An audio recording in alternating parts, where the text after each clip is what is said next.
anataka kuwa komanda. Unajua mimi nilichukua tu kidi na nikampea 3 za kichwa. Na nikaenda kukaa. Na sababu mimi nikiua mtu sikuwa nataka nikaribiane na watu. Nilikuwa napenda nakaa mahali bushini. Yaani unaweza nipata mahali kwenye watu wanaogopa ndio mimi nimelala. Na nimelala uzingizi tamu. Uzingizi tamu. Yaani mimi nikiua mtu sikuwa napenda nipatane na mtu. Hapana. Sikuwa napenda yani nipatane na msee aniambie nilikuwa nikiua mtu niende nikae kwa msitu. Naweza kaa kwa msitu siku 3. Nisema fuck up, hii ni setup. Niliwaambia ni setup. Tukaambiwa tusarende. Mimi kidi yangu wallahi nilisarenda na nilitupanga chini ya gari.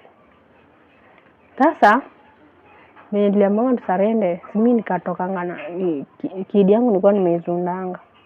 Nikaitoka kama nimeinua mikono, tukapangwa kwa ukuta. Kupangwa kwa ukuta, nikasikia kwa mwenzangu chini. Kafika mwingine sasa huyu mwenzangu mwenye alikuwa ndio mimi next.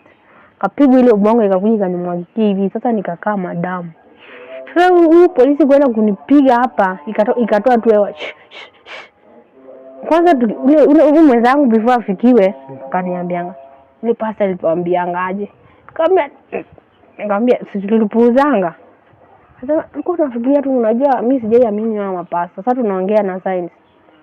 Kasikia sasa ni mwenzangu amefika. Hiyo kitu yote ikanimwagikia hivi.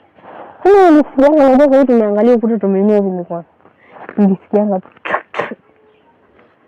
faint. Sasa ni faint. Ile umeambia Mungu asante. Nikasikia huyo mtu akasema na huyu amekufa.